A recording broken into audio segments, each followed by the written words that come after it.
The man who cheated the grave. Long ago, in a small village at the edge of a vast East African savanna, there lived a man named Kato.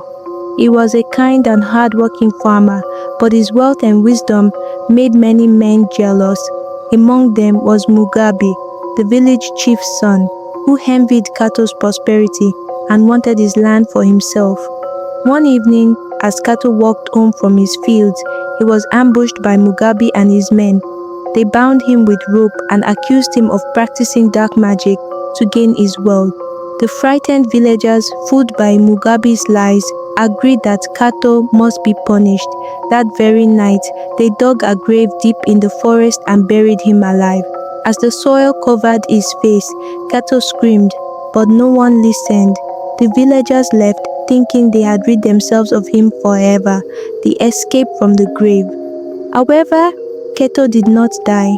A heavy rain fell that night, and the loosened earth allowed him to breathe. With every ounce of strength left in him, he clawed his way to the surface.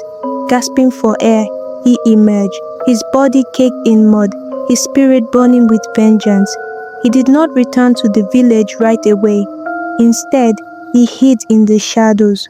Watching, waiting, he moved silently through the night, his presence nothing more than a whisper in the wind.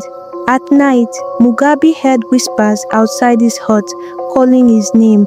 When he stepped out, there was no one there, only a trail of muddy footprints leading to the grave in the forest. The other men who buried Kato saw visions of him in their sleep, his eyes glowing like embers, his voice echoing in their ears. You left me in the earth, but the earth spat me out. Fires would die without cause, cattle refused to graze, and food spoiled overnight. The village elders, fearing they had wronged an innocent man, called upon the Mganga, the village shaman, for guidance. The spirits of the unjustly buried do not rest. The Mganga warned, if he has returned, it is because justice has not been done. One fateful night, as a storm raged, Kato finally revealed himself. He stood at the village center, his body covered in dried mud, his eyes glowing with an otherworldly fire. The villagers screamed, running in all directions. Mugabe tried to flee, but Kato's voice stopped him in his tracks. You took my life, now I take yours. The wind howled as Mugabe fell to his knees, begging for mercy. But Kato did not strike him down. Instead, he commanded the villagers to listen. He spoke of Mugabe's lies, of how he was buried for greed, not justice. The elders, filled with shame, seized Mugabe and banished him from the village forever. The spirits rest satisfied. Kato turned to the Mganga.